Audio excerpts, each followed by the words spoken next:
Okay, let's move on to this before we leave the Arlington shooting yesterday that happened. Yeah. No coverage, by the way. Oh, Yeah. ABC, NBC, CBS, CNN, no coverage at all. I wonder today. Thank God nobody died. Yeah. Police arrested Timothy George Simpkins for the high school shooting. He wounded 4. Okay. We're wondering why this hasn't been covered. Yeah. And there were people who said this is the first ever black mass school shooter.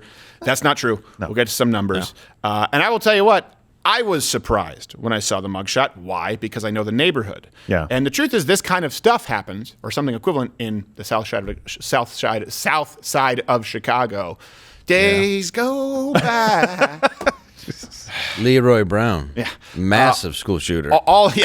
All the time, and in Detroit, all the time, just not covered. The reason the media rushed here with cameras was because they thought, oh, suburban area, school shooting. Yeah. Of course, we're going to, before the bodies are even warm, run with a narrative. Now, I want to be clear, there's some information out there that we don't know. Right. Yeah. Okay? Now, the reason we're talking about it is because the media misreported this yesterday as though they did know. Some legitimate outlets reported that there were deaths. Some outlets reported falsely on videos that had been circulating. And I want to say that we don't have all of the information here, but I'm going to make some inferences in which I'm not entirely confident as an exercise in just reading about what the media is not telling you. So it'll happen in real time. Here's the first thing. It's Simpkins' family, the kid who shot up the school. Yeah. His family blamed...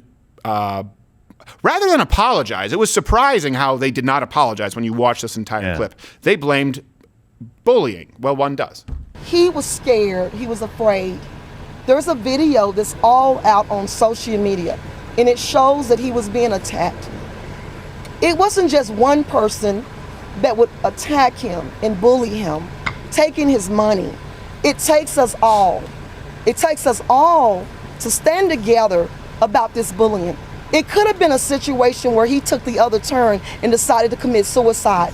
What the decision that would have been he way made, worse than taking the shooting gun, 4 people. We're not justifying that. That was not right.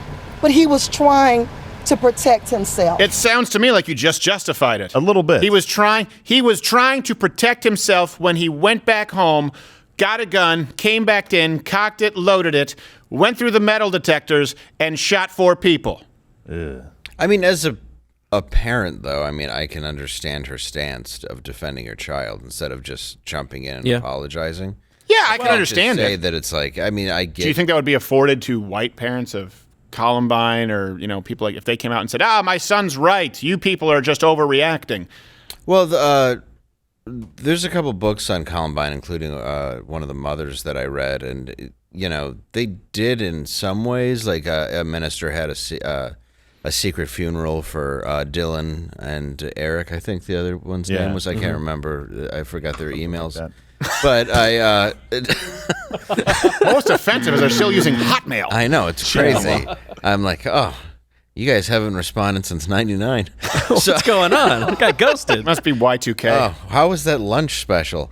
I thought wow, I ruined this. No. Sue Klebold wrote a book about it where you do, and there's actually a movie too, which is from the view of a school shooter's parents, which is a really fascinating character study. So it's like there is a lot of layers that can cause somebody to behave like this. I'm wondering what is truly the symptom of this, or what's causing this. And I said it earlier. I watched it, and they seem like normal people. They don't seem like they're like crazy ghetto people, or anything. They seem like normal people. I guess we have a disagreement in the Right. studio because I do not have a whole lot of sympathy for a guy who walks in and shoots 4 people. No. He's talking about the... I'm not saying. I'm saying No, the you're saying the family. parents are normal. The Yeah. family. Parents, yeah. I'm not saying I have It's got to sympathy. be rough. It's got to be a rough situation. Well, Yeah. there's a difference between going to school like For them, not. I don't Right. think for him. No, I'm referring specifically to the parents. Yes, that makes. Okay, I agree with that. Yeah, So- Yeah, and there's a difference between going to school with the intent to just shoot and kill as many people as possible and going back in. So it looks like he shot an adult, a student, another person was grazed with a bullet, and another person was being treated for a fall or something like that. So, A pregnant All right, lady. so he's not a great shot. no. What I'm saying, though, is that there's a difference between that, like where maybe it looks like you're going after the person. I'm in that so you much shouldn't do it either trouble. way. But that's different than walking in and just indiscriminately shooting up the entire school. So I definitely understand that this is not Columbine. right? No, but I don't know. I mean, that seems like he has a problem with 4 different people, and one of these things has no connection to the other.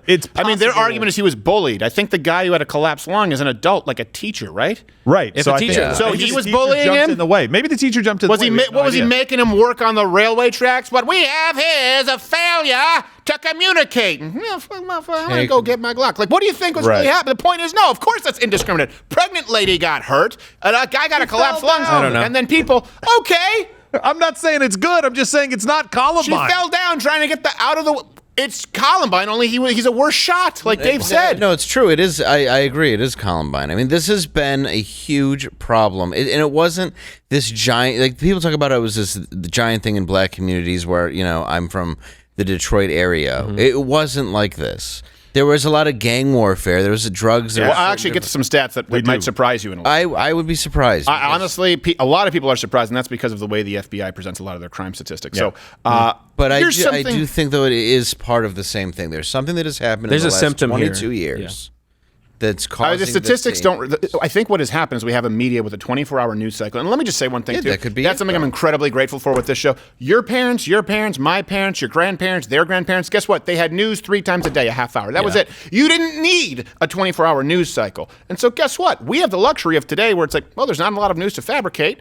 Let's do a 7+1. Let's make sure it's informative, entertaining. We can have more conversations. We can play some games because we are not beholden to selling fear. We are not beholden to making sure that you panic. The truth is, crime has been going down consistently until 2020. Wonder what was different about that. Which one of these the anomaly? School shootings make up a very, very small percentage of mass shootings. Yeah. Far more of them are gang-related violence, and you'd be surprised as to how many of the qualified mass shootings actually happen at minority schools. Most of them. And we're going to get to that in a second. And they're just not necessarily covered. This is something where a lot of people have a perception that something has really increased. Look, this is what happened. Columbine, they said, oh my gosh, these ratings are insane. Yeah. We're going to continue covering mass shootings at any given point. They didn't used to cover that, even though they happened before. The same thing is, look, the reason that they're talking about Donald Trump still. When did they used to discuss an ex-president ad nauseum at length? They didn't. They just realized that it was unbelievable for ratings, and CNN is where ratings go to die. And so they're like, cover Trump, cover mass shooting, a car chase. That's why the numbers don't reflect that. And here's something, again, I'm making an inference.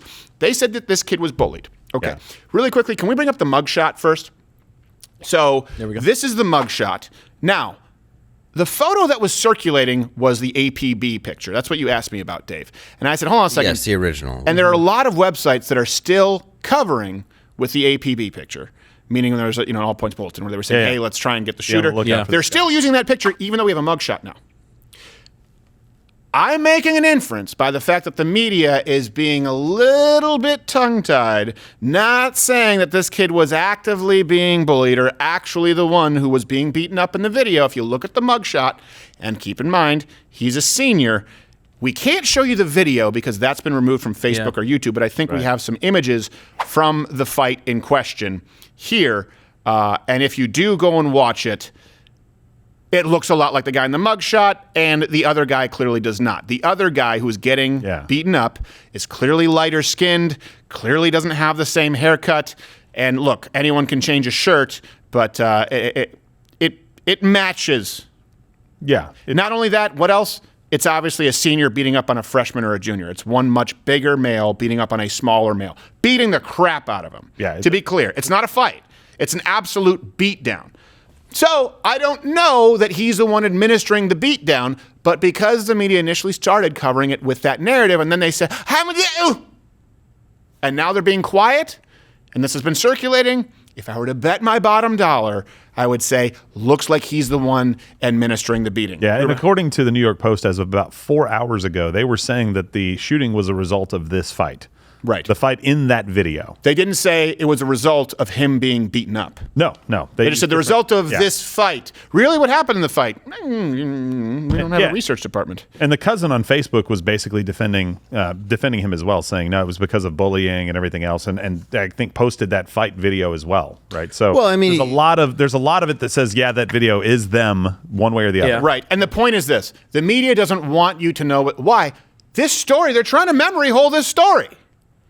It was being covered. We were there yesterday. Remember, Dave? Yeah. It was live. They were set and ready to have their next 24-hour coverage, and they were still covering it once he was in custody, right? Covering it, people shot, covering it incorrectly at some networks and news outlets that there had been casualties at that point, covering it. Oh, he's in custody, and then more about Donald Trump and the big lie. Whoa, what happened? Yeah. The debt ceiling, because people want to hear about that. That's the issue, is they want to memory hold this, and so we have to try and gather as much information as we can that, of course, mainstream outlets don't even want us to have. So if anyone out there actually has some more information as to whether that fight did happen that day, New York Times is saying that it did. New York Post. New York Post is saying that it did. I had to go to the second page of Google Research. You know what the last time I clicked to go to the second page of a Google search? Well, you're looking for Hunter Biden's laptop. Well, that's true. Here's something that nobody else is talking about right now. How many times have we heard this, right? Well, we're speaking about the race issue because they divide and conquer and separate everything by race. And so the media went with this narrative for a long time saying, oh, Kyle Rittenhouse, Dylan Roof, look, they were taken into custody by police, right? Well, so was this guy yesterday. They were saying, oh, guarantee you if they were black, they would the police would have shot them on the spot. Just remember in case you've forgotten.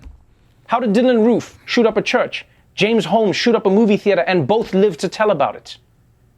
Why is it that the police decide that some threats must be extinguished immediately while other threats get the privilege of being diffused? Some are active and some are surrendering, dumbass. I'm asking these as questions, but I feel like we know the answer.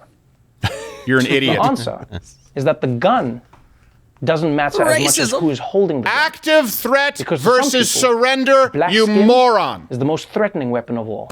Just look at the difference in how Okay, the watch police this. He makes his Blake own counter-argument. and how they responded to Rittenhouse.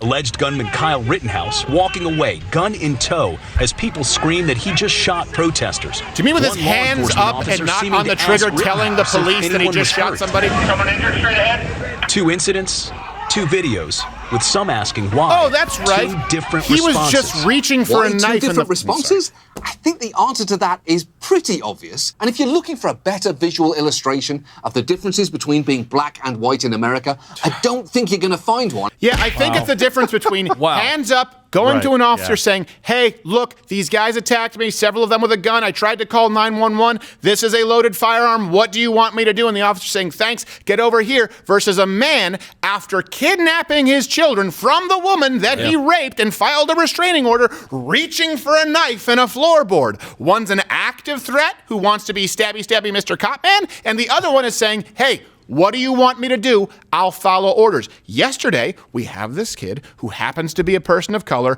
turned himself in after maybe beating someone up or not, but we certainly know shot 4 people, and surprise, police didn't shoot him. I'm guessing he turned himself in and said, all right, I don't have my gun with me, and I just watched the cops kick the out of a white guy in Minneapolis from security camera footage or body cam footage last night in Minneapolis during the riots because they were going by in an armed vehicle and the white guy put his gun down and they kicked him in the head while he was face down on the ground with his gun away from him. My point is, it goes both ways. If you want to see racism in everything and not that there is a loaded weapon, not that someone is actively not only resisting arrest, but attacking police officers versus a passive surrender. If you decide that the only thing that you see is race, well, then you might be as dumb as John Oliver, who just rebutted himself. Watch Louder with Crowder live, Monday through Thursday, 10 a.m. Eastern.